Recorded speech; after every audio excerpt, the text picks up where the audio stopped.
Stacey Simms from Diabetes Connections. This episode is subtitled Get Paid to Podcast. It's episode 117 on Alternative Health Tools Podcast, where together we discover and share new alternative health tools and resources from alternative healthcare practitioners and experts.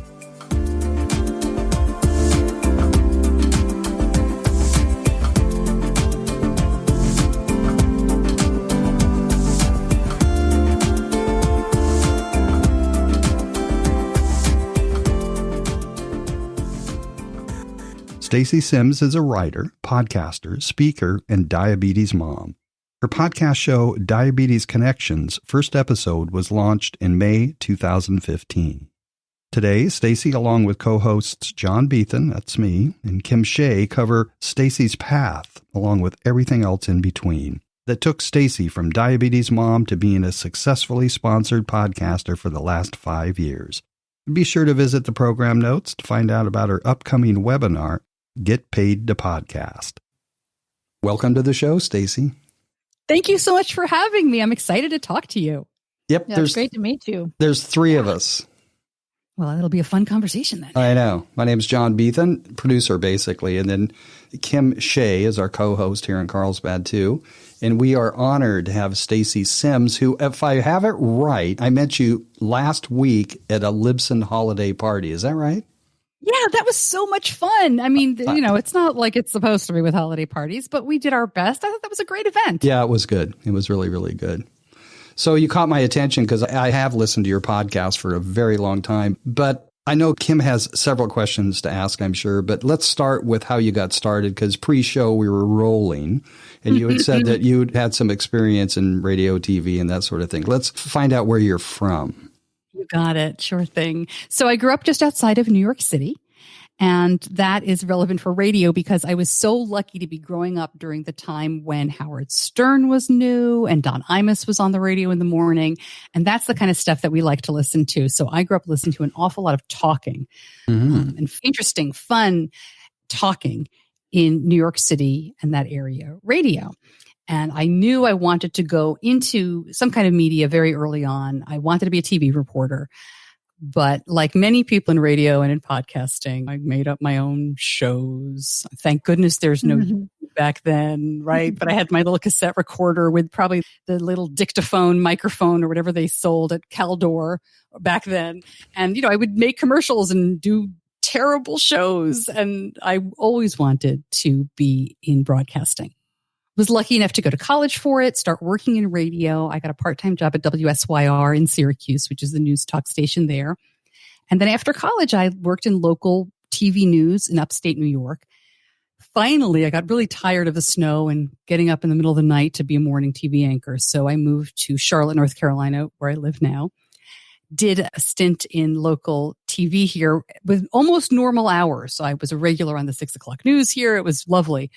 But I got sucked back into radio, and I wound up doing mornings at WBT, the news talk down here, for 10 years. And after that, I started podcasting. Nice. What year did you start? I started podcasting in 2015. That's what I thought.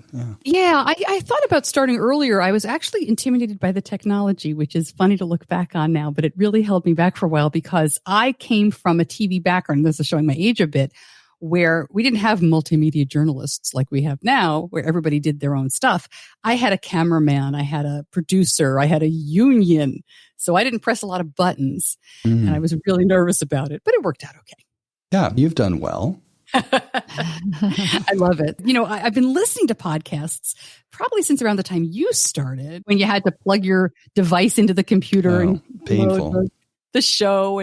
But I loved listening to podcasts, and I really always wanted to do one. So I was happy to try.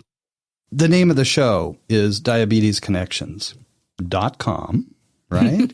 She has new episodes every Tuesday. Yes, thank you. You're welcome. So I just wanted to say I just finished listening to The Mission Hasn't Changed at All. Wow. So talking about diabetes and COVID-19 and stuff like that. I wanted to cover that a little bit today, but at this time I'd like to actually ask Kim to kind of run away with it for a while. I do want to sing your praises here because you're website is amazing, and you've got a lot of experience on here. Clearly, you are like the person that seems like the average everyday person who knows a lot about diabetes, and specifically type 1 diabetes, because your son was diagnosed before he was 2. Is that right? Yeah. It's funny that you say that, that you know a lot about diabetes. When my son was diagnosed back in 2006, right before he was 2, I thought I knew about diabetes because I was a health reporter. That's what I did. I was a health reporter starting in my days back in Syracuse, and I covered a lot of stories looking back pretty shallowly, as local news tends to do. And then you get very much educated about a few things. So when I was faced with my son having type 1, I kept saying to myself, like, okay, type 1, type 2, gestational, like I've heard these terms, but what do they mean? And we knew very little, and it was a very scary time, but we got up to speed pretty quickly. And I found blogs, remember this is 2006. So I found a lot of blogs and a lot of ways to connect that way. And at my radio station, as I said, it was news talk. So we didn't do a lot of personal stuff. It wasn't a wacky morning show where, what'd you do this weekend? Or how's your husband? Whoa, what a pain. Or whatever. It was news, weather, traffic every 10 minutes on the 10s. So we didn't talk a lot about our personal life, but my listeners wanted to know what was going on. So I started a blog to explain what type 1, which used to be called juvenile diabetes, what it was all about.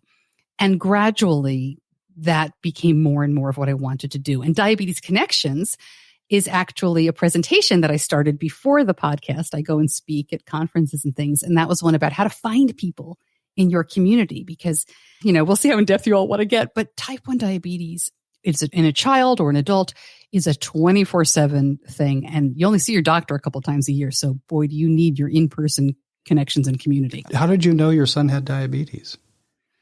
Classic signs and a little bit of luck. So the classic signs of type 1 diabetes are, in Australia and in the UK, they call them the 4 T's, which I think is super clever. So I have stolen. And it is toilet, thirst, tired, thinner. Toilet, you have to go to the bathroom, excessive urination. Your body's trying to get rid of the excess sugar that it has built up. Thirst, you're super thirsty, so you're trying to drink. It's the other side of the urination. Super tired. Your body is exhausted. It's working so hard. And thinner, you will lose weight generally without trying. So what's happening is with all types of diabetes, it's a blood glucose imbalance. There's too much sugar in the body. With type 1 diabetes, it's an autoimmune disease. Something has happened to make the body attack itself. So it's basically attacked and ruined the cells in the pancreas that make insulin. When you don't have insulin, you can't break down the sugar in the food you eat, and the sugar circulates in your body, and it's a very, very dangerous situation. In fact, it's deadly quickly with type 1 diabetes. So I watched my little boy go through, he was happy, healthy kid. And then as the weeks went on, he was crankier. He was having tantrums. He was exhausted. He was peeing all the time and drinking all the time. And finally, I said to my husband, the little bit that I know is that this looks like type 1. So we called our pediatrician, and she said, he's too young. I've never seen anybody under the age of 2. Bring him in so we can rule it out. And of course, we brought him in and ruled it in. And he was the first kid in this enormous pediatric practice that was younger than 2, which, come to find out, is not all that rare. And in fact, anecdotally, I'm not a doctor, I'm not a researcher or a statistician. Anecdotally, more children are being diagnosed younger with type 1 diabetes. So that practice has seen lots of kids under the age of 2 in the last 14 years. Yeah, I'm sorry, but it begs the question, why do you think that is? I don't know. I think it's all autoimmune diseases have increased. Part of the thinking, there's a lot of thinking to that. Part of it is before 100 years ago, people with type 1 diabetes didn't survive. Insulin was discovered as a treatment in 1921.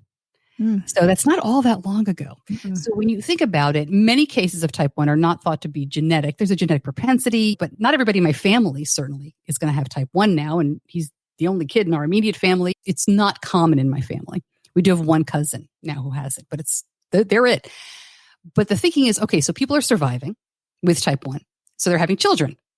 So that has gone up. But it's got to be environmental. Exactly. It's got to be other things we're doing, right? It's autoimmune, and all autoimmune diseases are on the rise. Processed food, bad water, chemicals in the environment. That's what I've seen anyway. Yeah. And there's that whole hygiene hypothesis, right? We're too clean, so our bodies don't know how to fight off germs. They get confused. Well, I will state for the record, since COVID, I don't shower but once every 2 or 3 days now. But you're good. You're golden. I don't have to. I'm in front of a camera. I think a lot of us are wondering. Yeah.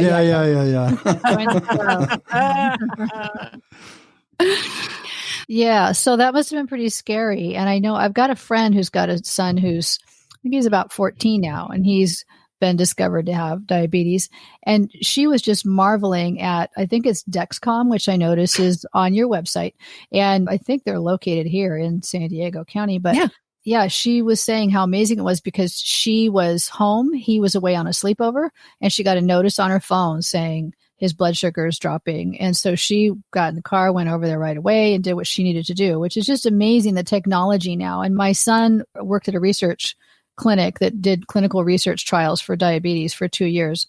And he was always telling me what the latest technology was. And it's just amazing now that there is so much that can help people with diabetes to manage this illness, because it's a lot of work. And especially, I imagine, as the mother, it's a lot of work. So you've seen a lot of changes, I imagine. I have. And yes, thank you. Dexcom is a proud sponsor of Diabetes Connections and has been for a couple of years. They really are. And they're a great company. We love them and we do use their stuff. But when Benny was diagnosed, when my son was diagnosed, they didn't have these continuous glucose monitors, as they're called. So we were doing finger sticks like you do to check blood glucose. Most people are very familiar with that. And with a 2-year-old, you don't know where he's going, up, down, sideways. So we were doing 10 pokes a day probably just to figure out where he was. And he was fine with that right off the bat. I have to say he was a little nervous with that. He didn't like the shots. That was a nightmare. But the finger pokes weren't so bad. I think he figured out quickly he could freak people out, and show, here's my blood, blah, or wipe him on the floor and make a mess and make everybody crazy. So 2-year-old kind of likes that. But when he was 9, we got a Dexcom continuous glucose monitor, which, as you listen, if you're not familiar with, it's really incredible. And there are a couple of CGMs on the market, but they work like this. You insert it. There is an automatic inserter. So you basically just press a button. But what happens is a needle goes under your skin and comes right back out like a super quick shot. And it leaves behind a wire. And that wire measures the interstitial fluid in your skin, in that layer under your skin. I shouldn't say in your skin, right underneath. And it's not exactly a match for blood glucose because it's measuring something else. But it's very, very close. And the latest Dexcom is close enough that the FDA approved it to dose insulin. So my son maybe does a finger stick. I don't know. I'll be generous and say every 2 weeks. Oh, wow. What a change. He's also, it's a huge change. He's also 16. So he's not, right now, he's not the world's best diabetic. He's like the world's okayest diabetic at 16, which I'm fine with. He's great. Yeah. But the Dexcom, what's amazing about it, so he's got the sensor in his arm or his abdomen or wherever he wears it, and it beams the signal via Bluetooth to his phone. And then his phone, I can be anywhere in the world. The magic of Wi-Fi, I can see his blood glucose. Now, what's interesting is when he was younger, it was a piece of cake. Like, I'm just going to watch you. But as the kids get older, and think about a spouse, adults have type 1. A lot of people use this. Even people with type 2 use this now. You have to have these conversations. When am I going to call you? When am I going to go to the sleepover? So it's really created some really interesting ethical and conversational and parenting conversations in our community. But the safety and the feeling of, peace of knowing that if his blood sugar is going to drop low or going to drop high, I get this alarm on my phone is pretty amazing. It's a miracle. I think it's great. It's nice to be able to experience all that and have some help because you're doing it as a parent. And if you get a chance, to all of our listeners, go on to Stacey's website and we'll have her information here in the show notes. But he is a good-looking, healthy boy. He really is. He looks great. You might picture some sickly kid, but he looks wonderful and he looks happy and healthy. And you've been doing a good job. So I was on Twitter just before we started recording, and a mom posted, my child, they're in the ER. My child was just diagnosed with type 1. What do I do? What kind of advice do you all have? And I always tell new parents, none of the fears I had in that hospital room have come true. And my fears weren't for what a pain diabetes is. Your fears of your kid are these big picture fears. And I say, my kid is almost 16, happy, healthy, knock on wood, anywhere I can knock. I almost hate saying this, but happy, healthy, and a big goofball. He's a really independent kid. He's a happy kid. Diabetes definitely can slow you down. It's a lot of work, but he plays every sport he wants to. He's gone on those sleepovers. He's gone to camp. He's gone on trips. And it's funny that you said that, Kim, because when I tell people I do a diabetes podcast or I talk about it, they're like, oh, it's so good that you do that. How nice for you. Like, oh, it's a charity thing. And I guess in a way it's nice, but I pretty selfishly started it because I love information. I love finding out new stuff. I love talking to people. And this is something I'm passionate about. I appreciate you saying that about him. We're pretty fortunate. He's an easygoing kid, which I think helps too. I just wanted to ask a question. Are you seeing any kind of trends in terms of the numbers of people, anything at all related to diabetes? I really haven't had my eye on it for probably the last 10 years. Sure. I don't keep up with kind of exact statistics, but I will tell you type 2 has been growing for years and years, which used to be called adult onset. And many people listening, you may already be saying, well, people eat too much and they're fat. And it's not all about that. There's a huge genetic component to type 2. And I think it's actually just as much environmental as type 1. So we're still learning more about that. But the numbers are growing. And the numbers of people with type 1 are growing as well. They're really trying to figure out why. As we mentioned with autoimmune, what's interesting this year with COVID is that quite often, it used to be thought that a virus might cause type 1. Right? Or any autoimmune, because as I said earlier, it tricks your body into attacking the wrong thing. Now they're thinking more that viruses may just uncover because they bring these symptoms out more acutely. And we've heard many cases in the last year, this is just anecdotal, of families who have kids who are very sick, but the family is afraid to go to the ER. They're afraid to go to the clinic because of COVID. So a type 1 diagnosis that might have been caught a little bit sooner when the child was in less danger progresses to the point where they're in an awful lot of danger. And again, there's a couple of U.S. studies that have just started on this to see if this is really happening, if COVID is actually doing something to cause more cases of diabetes. And I don't think that'll be known for a few years. Wow. Yeah. That's pretty scary. Yeah. I mean, honestly, John, the biggest trend in diabetes across the board is, unfortunately, people in this country not being able to afford their insulin. That is the number one issue in this community right now. It's 1 in 4 people in America who have diabetes ration their insulin. And that's is that pre-COVID situation? Yes, that's pre-COVID. The price of insulin has gone up steadily for the last 25 years. Many people have great insurance, don't pay much. I was in this situation for a while. I had no idea, and I didn't think it was all that real because we have insurance and we just pay our monthly, and it's not even a lot. And then I was 1 vial short. And they said, that'll be $300. I said, what? They said, yeah, you've reached your limit. And I thought, oh my gosh, what if we had to pay this all the time for 1 vial of insulin, which a teenage boy isn't going to last you long at all. And that really opened my eyes. And I started having more people on the show to talk about it and to get educated about it. And that has just got to change. It's unconscionable. Yeah, I know my son in the research clinic, they would see people who would come in. A lot of them were participating in the research trials because they didn't have a lot of money to begin with, and you're compensated to be in a research trial. But I know that the PAs would try to talk to them and counsel them and say, okay, here's what we can do now, because I know you can't afford to do everything. Here's the best you could possibly do. And then when you get more money, then you can move up and have more medications available to you. What a shame. It doesn't make any sense. We could do a whole hour on that, but I would encourage people who are interested. That great hashtag is insulin for all, and 4 is the number 4. So insulin for all. And that will kind of open your eyes to some different ways of thinking, different ways of looking at this. But insulin is not a drug. Insulin is a hormone, and only 3 companies make it. There's no generic. It's a very different medication. I mean, it is a hormone. I'm calling it a medication, but it's a very different substance than your blood pressure medication or things like that. And it's handled very differently in this country because of the patents and the special treatment for these companies. It's very strange. I had Eli Lilly on early in the pandemic, and they were talking about their affordability program. They all have coupons. I've actually taken advantage recently of the Lilly coupon because our insurance company switched us to a different type of insulin. And I know enough to know that I can use these coupons to get the insulin that I really want. It took me 2 weeks and several calls to doctors and pharmacies, and I had to call Lilly, but we worked it out. Luckily, I have the time and the knowledge to do that, and most people don't. But I asked them back in March, they were touting the coupons, and I said to them, why not be a hero and just drop the price right now? History remembers bold companies. This is a pandemic.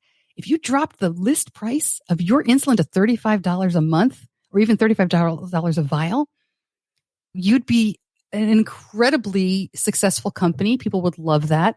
And they kind of hemmed and hawed. Of course, nothing came of it, but I'm really glad I got to ask. Is that the coolest thing about podcasting? You get to, yes. Your passion, it means so much to me. And I was able to ask the right person that question. Yeah. I swear to God, I do not know really. I'm not a cocaine user. I don't know the market, but it seems to me that insulin is about as expensive as cocaine. Is it? I don't know. I believe it is much more expensive. I believe it is. Well, I shouldn't talk. I don't know anything about that, but I know it is. The reason I said that is because I believe it is the second or third most expensive liquid in the world. Wow. Don't ask me. The other ones are like some kind of anti-venom, maybe like liquid diamonds. I don't remember. I'd have to look it up. But it is in the top most expensive liquids in the world. So for those people listening, that's your call to action right there. Let us know what the first and second most expensive liquid in the world is. All right. And if you know the price of cocaine, we don't know you. You don't. Yeah, we don't want to hear from you, please. We don't know you. That's funny. Well, so you have a book, The World's Worst Diabetic Mom. What is that about? Why do you say that? Your son looks like you're the opposite. Oh, yes. I'm sure he'd tell you I'm the greatest. Yeah. The World's Worst Diabetes Mom came about because I wrote a cookbook for charity many years ago. It was all local restaurants. It's called I Can't Cook, but I Know Someone Who Can. And it was just for fun. I didn't put any recipes in, but I got them from other places, and I raised money for JDRF, Juvenile Diabetes Research Foundation. And the group that put that together, I self-published, but I published with a group that does this, a wonderful company called Spark Publications. I'll give them a plug here in Charlotte. If you're looking to be an indie publisher, look them up. And they've been after me for a long time to publish another book. Why don't you put your blogs together? I blogged for many years. I thought, I'm sure it would be an easy book, but it wouldn't be a book I want to read. Right? There's a lot of people, they put their blogs together and whatever. And I had no idea what I wanted to do, but I've got to write something about parenting and give some advice. And I'm a little bit different in the diabetes parenting world because I do give my son so much independence, because I decided a long time ago that even though I would worry about him and I would, be kind of terrified, you mentioned the following on the phone. A lot of people will let the school nurse follow, or other school personnel, or the grandparents have to see everything. And we decided that we would never let anybody follow him at school. He didn't need it. He didn't need it to be followed by 27 people. We're a little bit of outliers in a few ways. So I was having a discussion on Facebook, as one is wont to do. I'm in a lot of parenting Facebook groups, fewer now because I have less time and because of things like I'm about to tell you.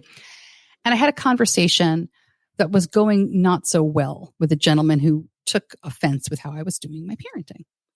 And I don't remember. It was about some independence thing. I let my son go to regular summer camp for a month every summer, which is very unusual in the diabetes world. And he basically said, "You're going to kill your kid." He was very nasty. And I said, "I guess I'm the world's worst diabetes mom." And I slammed the computer down. And then I went, "Oh my gosh, that's the book. That's the book. I'm going to talk about all the mistakes that we have made and why you should not be afraid of mistakes, why you should make all the mistakes, because that's how I parent anyway. I was about to say I'm a terrible parent. I'm a great parent. But you know how it goes. We're supposed to be perfect. I don't know, Kim, when this happened. But moms today are supposed to work, be home, exercise, make gourmet meals, craft up the yin yang, have beautiful homes. We're supposed to do everything and do it perfectly. And never sleep, but sleep, because it's very important, right? Be a size 2, but I'm going to eat a hamburger and have a beer because that's fun. It's all these contradictions.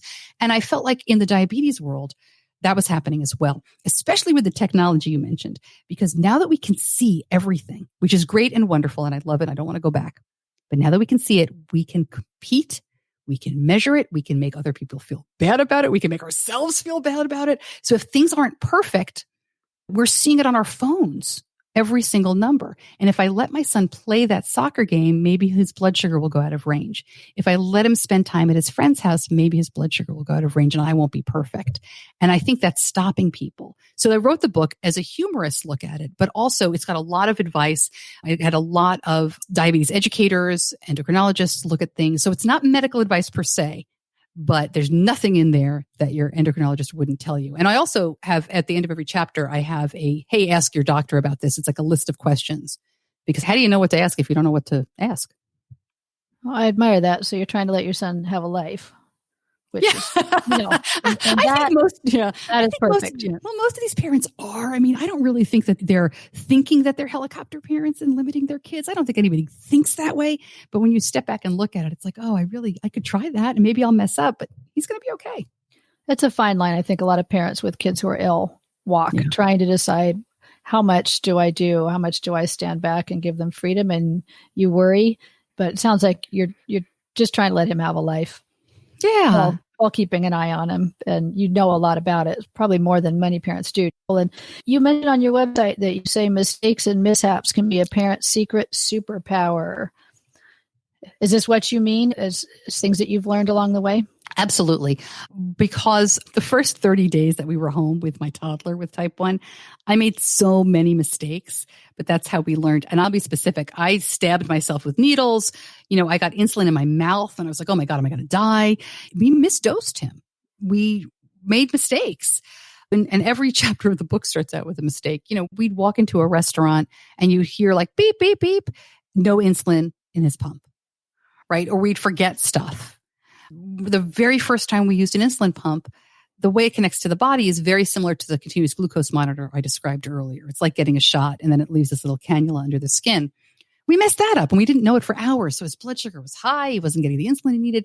I mean, we've made mistakes along the way, but we've always learned from them. And I think once you acknowledge that you can make mistakes, it makes you braver. And then when you learn from it, it makes you smarter and better. So that's what I mean by it becomes your secret superpower. You get more confident.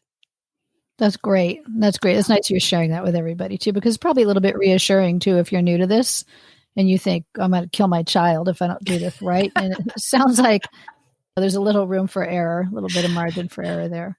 There's a reason second children, regardless of diabetes, are generally a little bit more easygoing. Yeah. Right? Or at least parenting the second child, you're more easygoing because you're going to mess it up, but they're going to be okay. Yeah. I think that's great that you offer this forum. And you talk to all kinds of people or success stories. Who are some of your favorite people that you've talked to? It's funny. The show is a real mix of regular people living with type 1 who just have fun stories to tell, to athletes and celebrities. And then we talked to the people like the people at Eli Lilly and the technology. So at the beginning, I love talking to the more famous people, right? I talked to Victor Garber is an actor who lives with type 1. He's been in everything. I'm trying to think of the most recent thing people might know him from.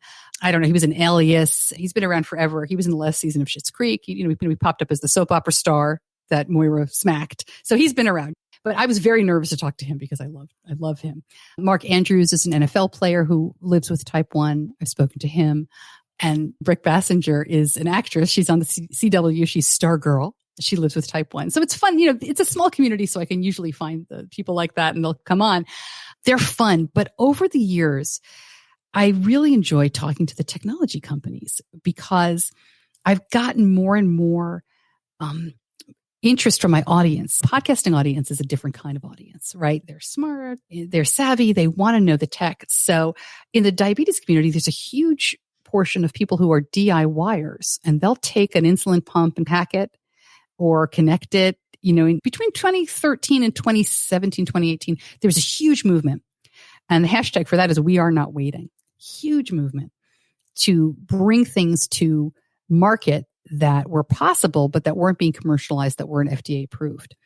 And it was kind of a joke because I wouldn't use any of them on my son because they weren't FDA approved. And I knew we'd mess it up and he would go out in the middle of the night and I wouldn't have anybody to call. But there are thousands of people doing this. They did an amazing job and they pushed the commercially available technology forward faster. I mean, there's been articles in the Wall Street Journal and mainstream you can find pretty easily.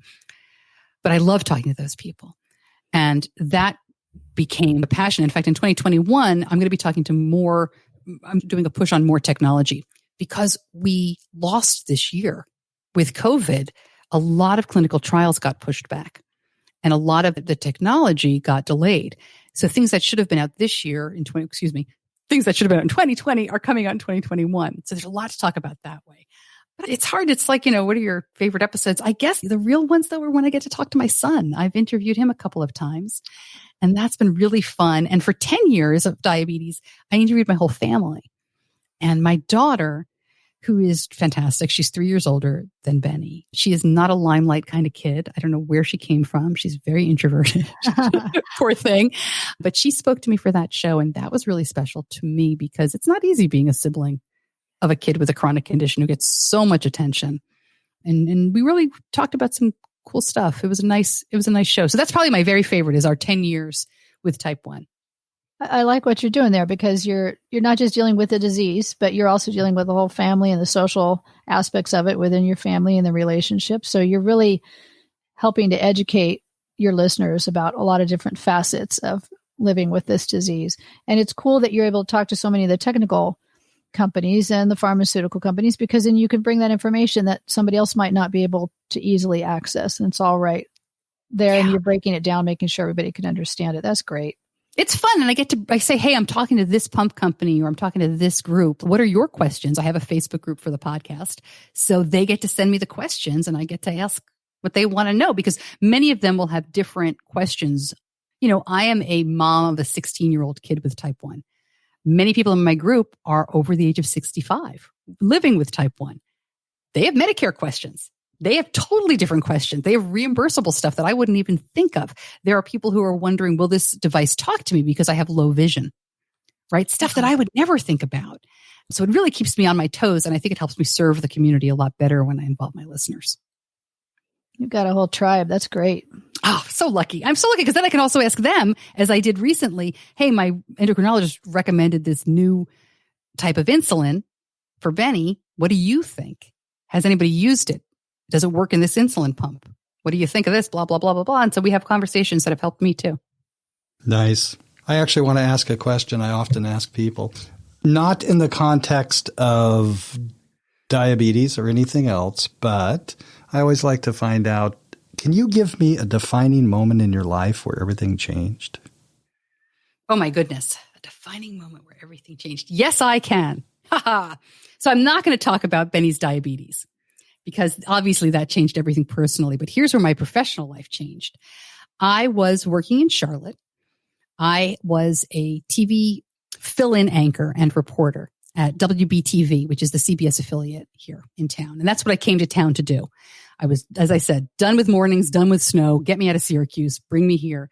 And the news director who hired me said, the next time there's an anchor opening, you're going to get it. And I had, in fact, turned down a couple of other jobs in smaller cities as a main anchor to come be a reporter in Charlotte with the promise that I would be a main anchor. Well, of course, she left town a few months later and new management came in and I had nothing in writing with that, right? So I had a contract, but it didn't say, hey, you're going to be the next anchor. And so I was kind of floundering under that management. It was fine, but it wasn't the same. Now, lucky for me, WBTV is in the same building as 2 radio stations. I think there's 3 radio stations in that building now. And I was walking down the hall and the afternoon funny guy host said, hey, health girl, what do you know about horny goat weed? And I said, give me 5 minutes. And I ran down the hall and thank goodness we had the World Wide Web. Phew, back then. I think this was 1999, maybe 2000. Yeah, it must have been 2000. And, was able to get some information. And I ran back and he said, let's talk about it. So Matt and Ramona, which is the afternoon show, made me a regular. I'd go once a week and talk about health news. And we just had a lot of fun. And we talk about afternoon radio, funny health news, right? It wasn't serious stuff. It was, what's horny goat weed? Or let's talk about this, what's the lowest cal drink you can have at your holiday party if you're looking to shed the weight, stuff like that. But then one day I ate a bug.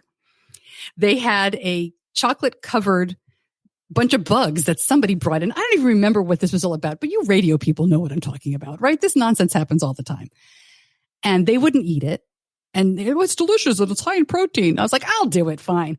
And the general manager came down after it. He said, I had to see who this person was. I've heard you, but I've never met you. Hi, what's your story? So we got to talking for a little while.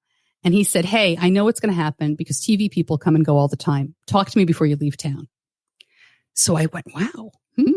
I went home. I talked to my husband and he said, go to his office tomorrow and tell him, if you want to work with him, that's a guy who's telling you, I want to work with you. So I said, okay. So I knocked on his door the next day and I said, hey, I'm not leaving town yet, but if you're serious, that's cool. Like, I want to work with you. And he said, okay, great. I'll be in touch. He offered me the morning show about 2 months later. Oh my And God. it was perfect. It was perfect timing for me because I was going to leave town. My contract was going to be up. So it was a little bit of a longer story than that, but that's in a nutshell how I got to WBT Radio, which is this amazing heritage radio station. I think in 2022, it'll be 100 years old. It's a very cool place to be a part of. And I was lucky enough to be there for 10 years. So that's the moment my life changed when I ate the bug on WLNK. Yeah, it was very funny. It was a cool story. Yeah, and I wound up getting up again. I said I was done with mornings. I got up at 2:30 in the morning for another 10 years. I should be doing that. I've been getting up at 2:30, 3 o'clock. Just for fun? Because I'm done. Obviously, I crashed pretty early. I never got used to it. My co-host was amazing. I think he went to bed at 7 or 7:30 every night. And he was always fine, but I was never fine. I never got used to it. I also had 2 small children. And my husband was owning and running a restaurant for those years. So we were like ships in the night, never seeing each other. But I couldn't do it. And that's why I left, because I couldn't function on that little sleep. And my daughter was in middle school and I was missing too much. And this is not worth it. So I left. And then that's when I started my podcast, because radio people can't really stop talking to things. And I was walking around my neighborhood talking back to my iPod, listening to podcasts back in the day. Yeah, well, you were talking about your introverted daughter. Doesn't sound like you're real introverted, are you? No, I don't know where she came from. She's the best. But no, I'm one of those people. That's like great. I love many it. people I've worked with in radio. It's a special kind of weird, but we make it work. Kim, do you have some more? Yeah, I want to ask you about the diabetes game show. Oh, yeah. Tell me about that. Well, again, I'm a frustrated talk show host and have had a lot of fun over the years. And I love game shows. So, it goes back to the whole thing with diabetes. Oh, I'm sorry. What a serious show. I feel bad for everybody. There's so much humor in the community and there's so many great people. So a few years ago for a fundraiser, I did a very short parody of Wait, Wait, Don't Tell Me from NPR. I just did trivia. I might have done a limerick or two. It was very short. But I thought, wow, this was fun. So for my very first live podcast taping, I did a full Wait, Wait, Don't Poke Me, the diabetes game show, at a conference in front of a big room. And it was so nerve-wracking because it really is just me. I have a wonderful editor who helps me out. But, on the road shows and things like that, I'm my own producer, I'm my own host, I'm my own gaffer, everything. And luckily, I got some wonderful people in the diabetes community to be panelists, and we had a blast. And the next year I did it again and they gave me a huge room. I mean, it was crazy. I had a big crowd. This summer, I was going to do it again virtually because all the conferences I go to, of course, are virtual. But I thought Zoom looks like Hollywood Squares. So wouldn't it be fun to do Hollywood Squares instead? And it was a great idea. I had no idea how much work it was going to be because you need 9 people for that. Oh my God. Talk about your brain writing checks that you can't cash or whatever the saying is. I had 9 people in 6 time zones from all over the world because I decided let's go big if we're going to do this. I had people from Australia and Israel and the UK and all over the east and west coast of the US. And it actually worked. That was a blast. So we did that. And then I did Wait, Wait, Don't Poke Me again just recently for a winter conference. And I just love it. I write it all. I have wonderful panelists who take part, but they just show up and read. And thank goodness they do. I would love to do that. I'm available for corporate outings. I'm happy to tailor my waits for you, but it really is a lot of fun. I'm kidding, but not really. I would love to do that more often. So what's in store for you for 2021? Aha. Well, on the podcast on Diabetes Connections, I'm so lucky because we never run out of things to talk about. So I am continuing the weekly show, starting with a very heavy emphasis on technology. I've already got many interviews banked that I try to take it too far ahead because the news gets stale. But I'm about 3 to 4 weeks ahead at any one time. And because COVID kind of backed things up in terms of technology, I know what is expected. I know what's been submitted to the FDA or what's expected to be submitted. So I've got those companies coming up, along with something I'm adding this year, which I'm taking I have 340 episodes. So I'm taking my first year or 2 of episodes and probably repackaging them a little bit and releasing them in what I call a classic format because a lot of my listeners haven't gone back and listened to them. So I'm going to give them new context and put them in. And separate from the podcast, I'm probably working on a second book because I want to have community stories. A lot of people tell me their world's worst stories, and I want to put them into a book. But what I'm really excited about, separate from diabetes, is I have spent the last couple of years going to podcast conferences and talking to people about podcasting and realizing that I have a sponsored show. I've sold my show since 6 months in, and I do it all myself. And I've been very fortunate to be successful. I've never asked my listeners for money. I don't think there's anything wrong with that. But my listeners, if they're going to give money, they need to give it to a better place than me. There's so many needs in the diabetes community. I've always pledged to not ask my listeners for any money. I wouldn't do Patreon. Again, it's fine for most podcasters. It doesn't suit my show or my mission. But I have been able to do very well in this space. And I've spent a lot of time teaching people how to do it. So now I'm going to be teaching people how to do it in a more organized fashion. And I have a webinar coming up the second week of February. I've been speaking at lots of podcast festivals and groups about this. I did the Charlotte Podcast Festival in the fall. So get paid to podcast. I'm going to tell you. And it's not, it's simple, but it's not easy, if that makes sense. But I think there are ways to go about it that really can help you get organized and know how to do this in a way that you don't feel like you're not selling snake oil. You're not selling out your listeners. Let's do it ethically. Let's do it well.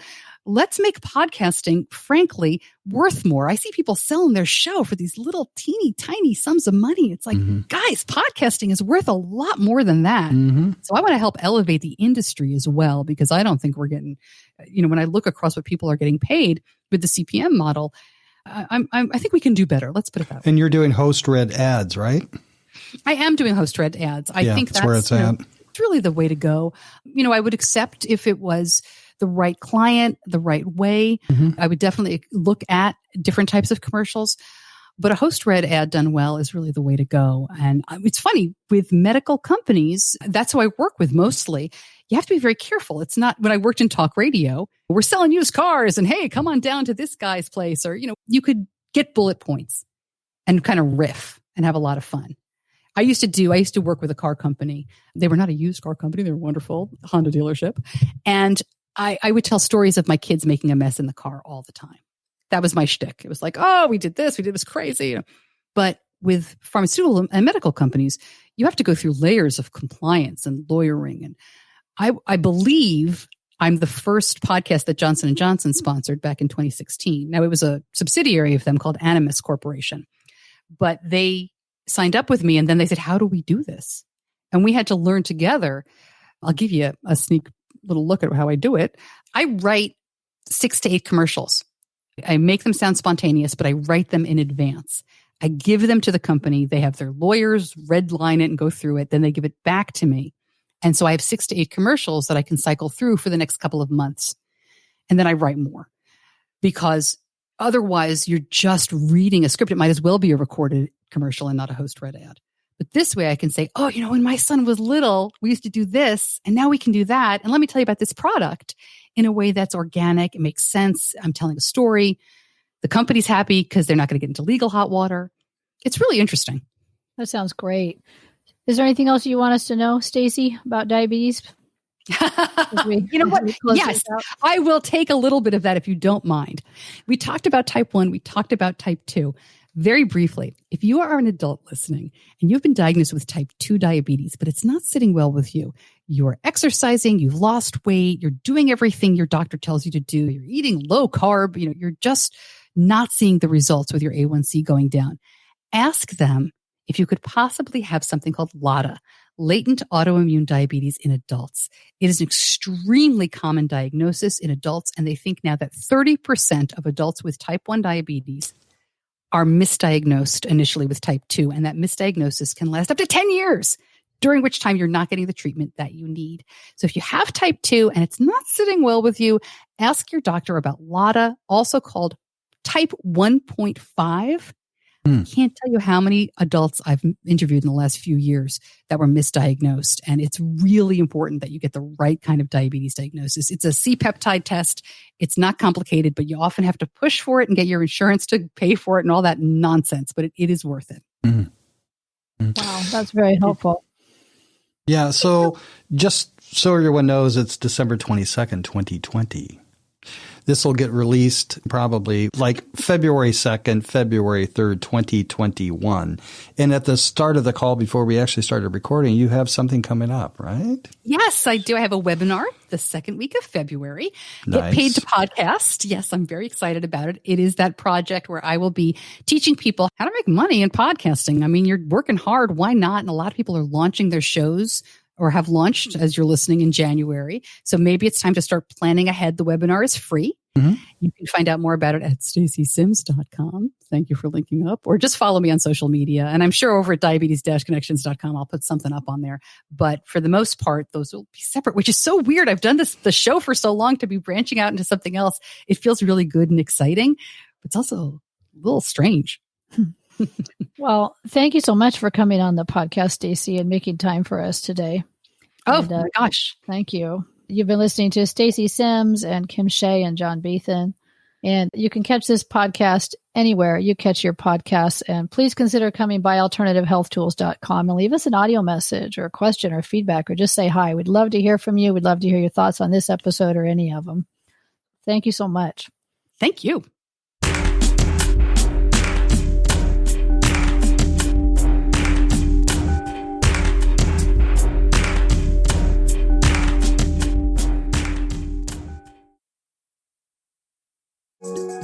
Produced by Heard Not Seen Media. Visit imaginepodcasting.com for more information.